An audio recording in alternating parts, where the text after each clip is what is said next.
सर्वज्ञ श्री चक्रधर स्वामी की जय। मेरे श्री गुरुवर और सभी संतजनों को मेरा सादर दंडवत प्रणाम और सभी प्रेमी भक्तों को मेरा जय श्री चक्रधर।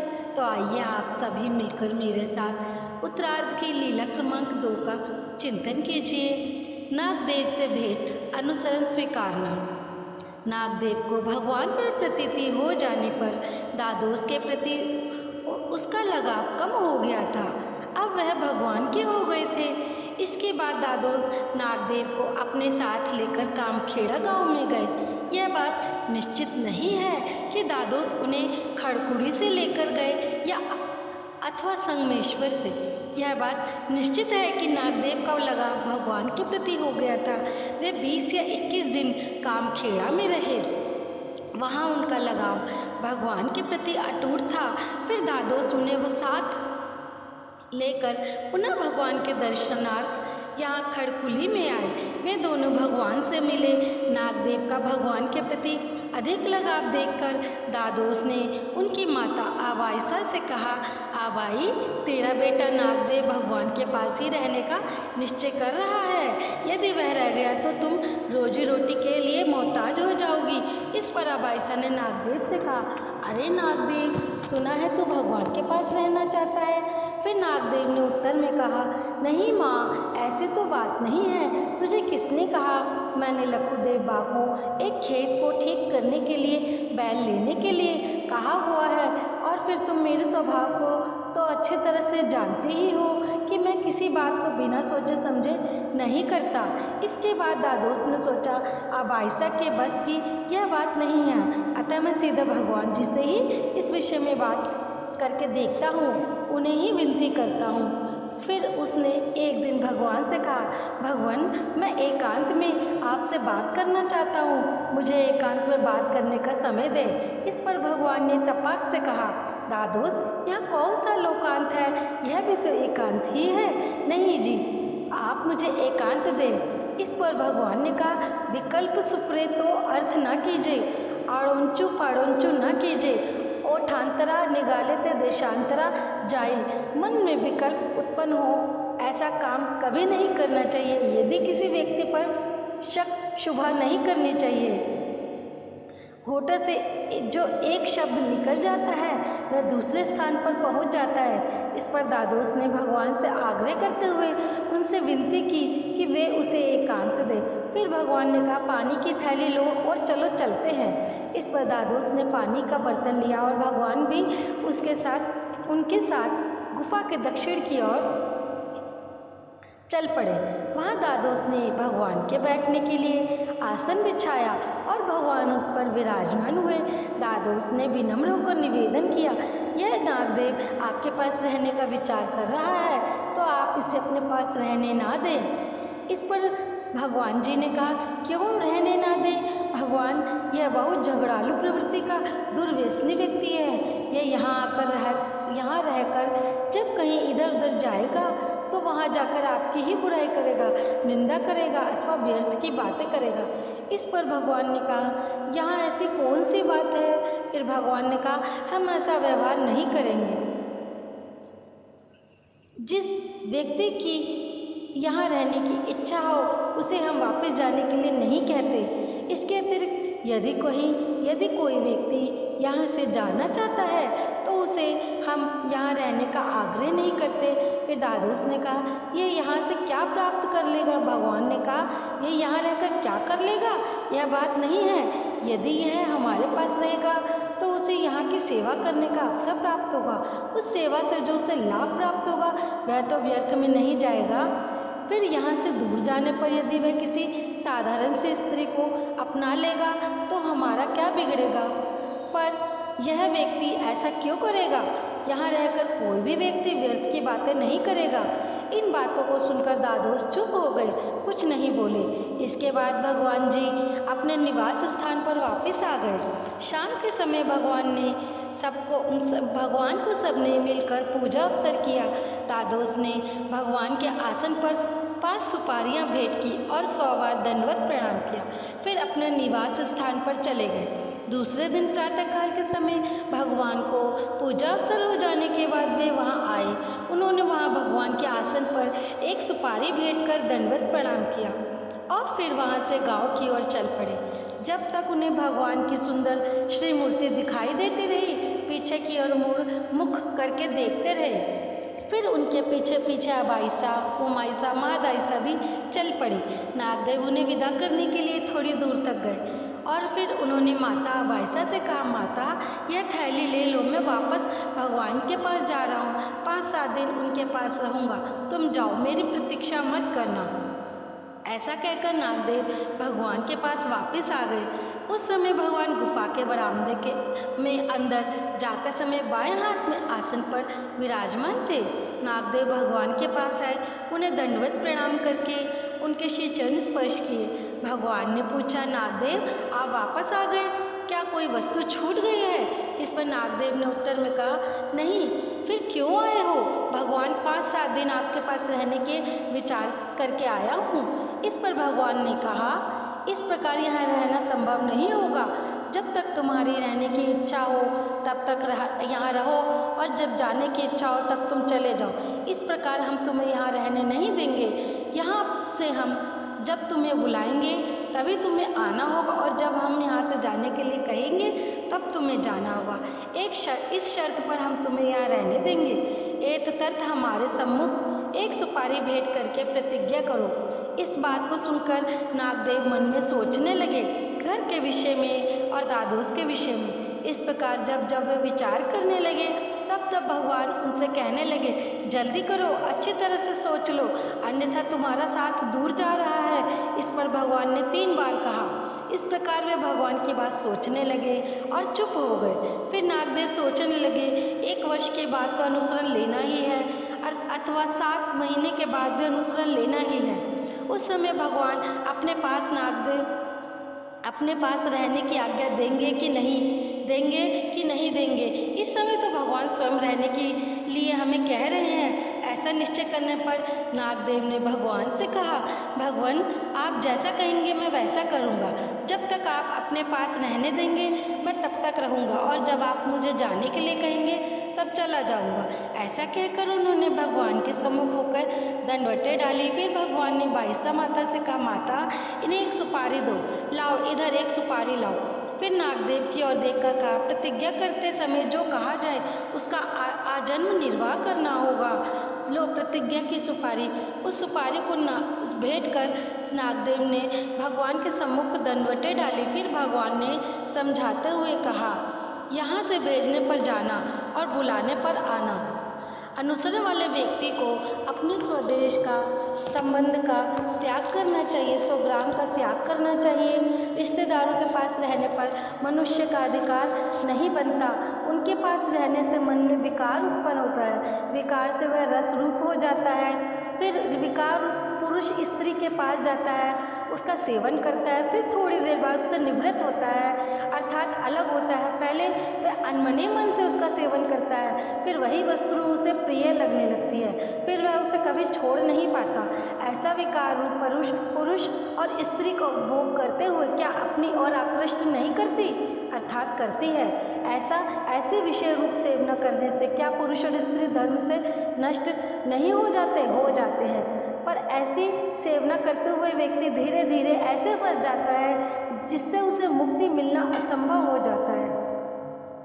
इस पर पास बैठी बाइसा माता ने कहा, भगवान संबंध और विकार का सेवन करने से नरक होते हैं क्या? इस पर भगवान जी ने उत्तर में कहा, माता इस संसार में पुरुष जितनी भी विषय वासना करता है उससे वह धर्म रूप कार्य में निर्बल हो जाता है। इस पर भगवान ने ब्रह्मचारी घोड़े का दृष्टांत देते हुए समझाया, पुरुष जितनी विशेष रूप पदार्थ की सेवना करेगा उतना ही वह धर्म रूप कार्य में निर्बल हो जाएगा। जैसे ब्रह्मचारी घोड़ा होता है, वह अचानक ही एक बार खूंटे से छूट जाता है। एक दिन वह राजा अस्तबल की जांच करने के लिए बाहर जाता है तो घोड़े के पैर कमजोर नजर आते हैं। तो यदि आप मुझे दंड नहीं देंगे तो मैं सच बता दूंगा। उनका नौकर कहता है, राजा ने कहा ठीक है बता दो, यह घोड़ी से एक बार लगा। राजा ने उससे कहा, इसे शक्तिवर्धक दवाई देना, दूना खाना और नमक दे, वह वैसे ही करता है।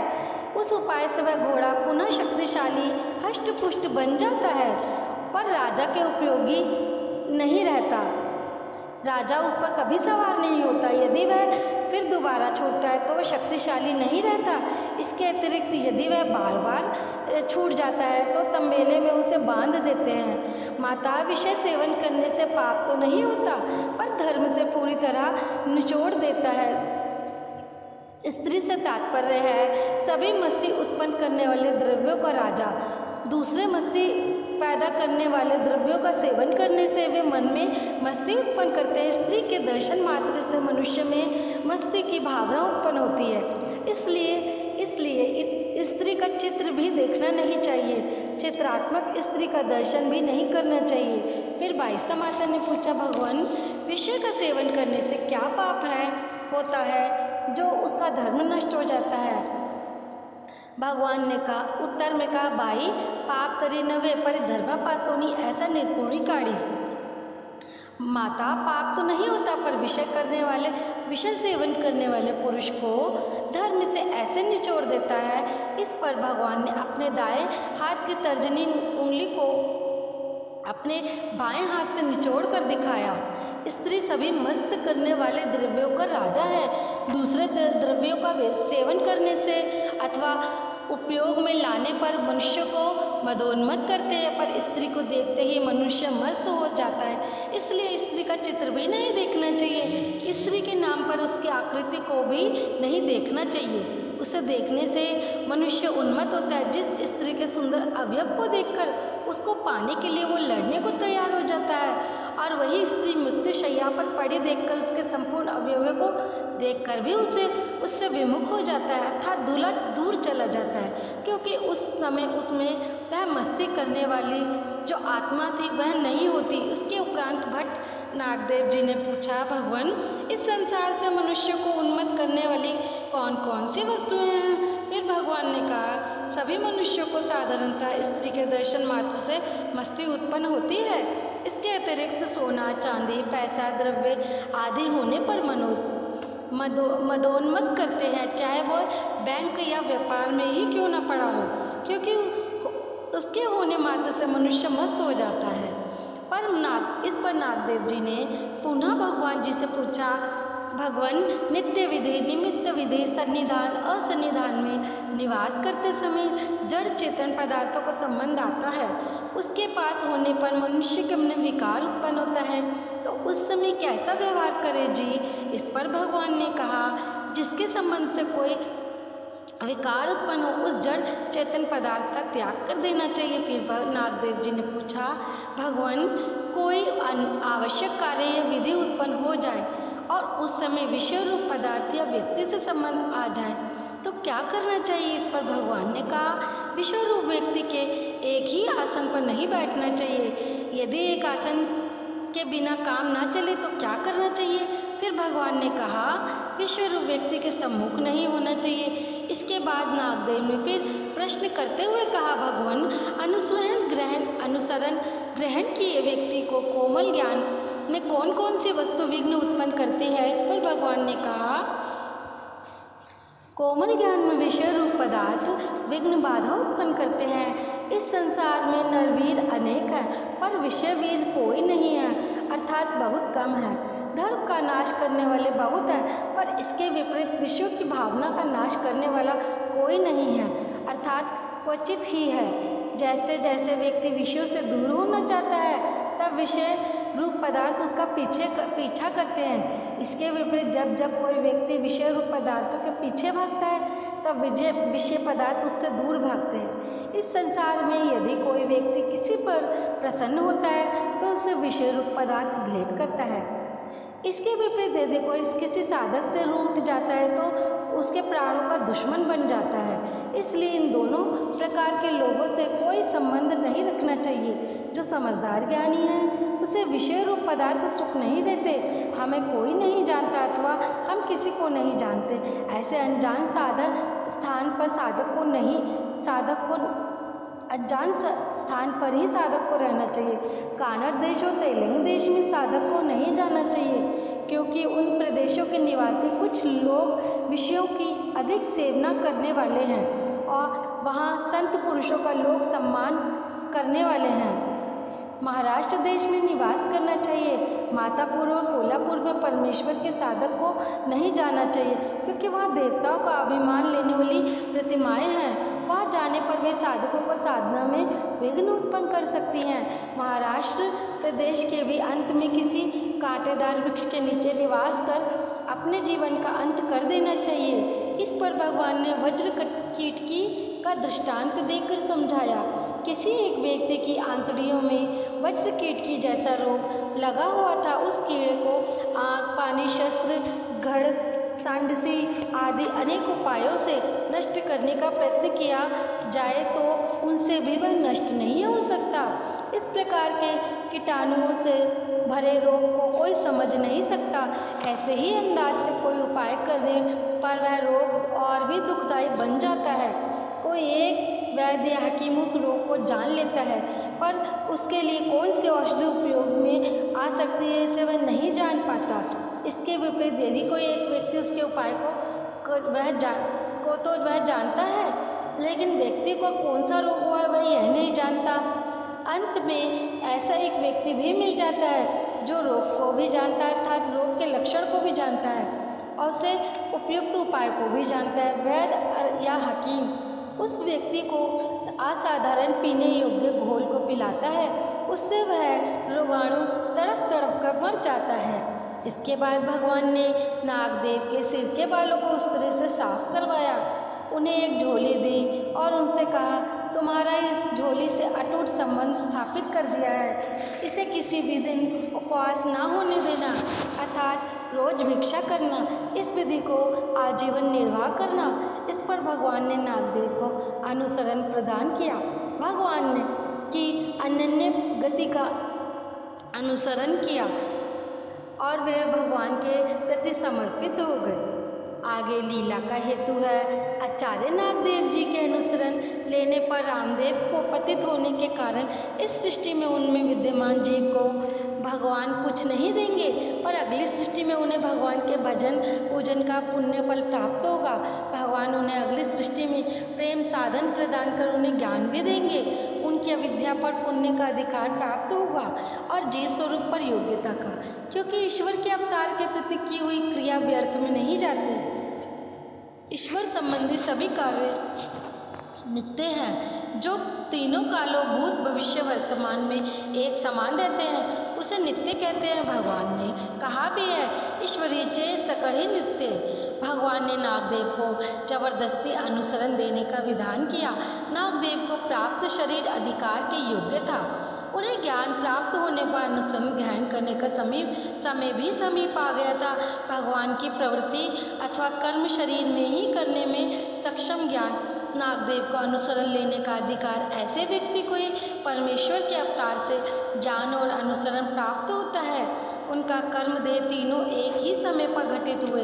इससे पूर्व की सृष्टि में नागदेव ने परमेश्वर के परमार्ग पर चलने वाले साधकों की रक्षा की थी, इसलिए भगवान ने उन्हें परमार्ग को चलाने के लिए अधिकरण बनाया। भगवान ने नागदेव को अधिकरण के योग्य बनाया, उन्हें अपना सन्निधान देकर तराशा ज्ञान दिया, शब्द ज्ञान चरितार्थ किया, मोक्ष ज्ञान प्राप्त करने के योग्य बनाया। 8 वर्ष सन्निधान में 6 महीने का अंतर होने के कारण उन्हें आगे 42 वर्षों तक का समय व्यतीत करना पड़ा। इस समय में भी उनके अंतःकरण में भगवान का सदैव वास रहा है। भगवान के सन्निधान में उन्हें ईश्वर अवतार का संबंध प्राप्त हुआ। इस शरीर से मुक्त होने पर भगवान ने उन्हें प्रेम साधन सहित अपरोक्ष ज्ञान प्रदान करेंगे। इससे पूर्व सर्वज्ञ श्री चक्रधर स्वामी जी ने नागदेव को अपने पास रहने का निश्चय करने के लिए प्रतिज्ञा रूपी सुपारी दी। फिर भगवान ने अनुसरण के लिए प्रेरित किया। सिर मुंडवाकर उन्हें भिक्षा की झोली प्रदान की और इससे उन्हें भगवान ने योगारूढ़ किया। तो ये थी आज की हमारे आचार्य जी को अनुसरण देने की लीला। आप सभी प्रेमी भक्तजन इस लीला का चिंतन अवश्य करें और ईश्वर से यही प्रार्थना है कि जैसे हमारे आचार्य जी का भगवान जी के सन्निधान में अनुसरण हुआ, ईश्वर का सन्निधान हमें भी पुनः संबंध में मिले और ईश्वर के द्वारा हमें भी प्रेम प्राप्ति का आगे मार्ग मिले। इसी शुभ चिंतन के साथ आपसे मैं विदा लेती हूँ। मिलते हैं कल फिर एक नई लीला के साथ। तब तक के लिए आप सभी भक्तों को मेरा जय श्री चक्रधर सादर दंडवत प्रणाम।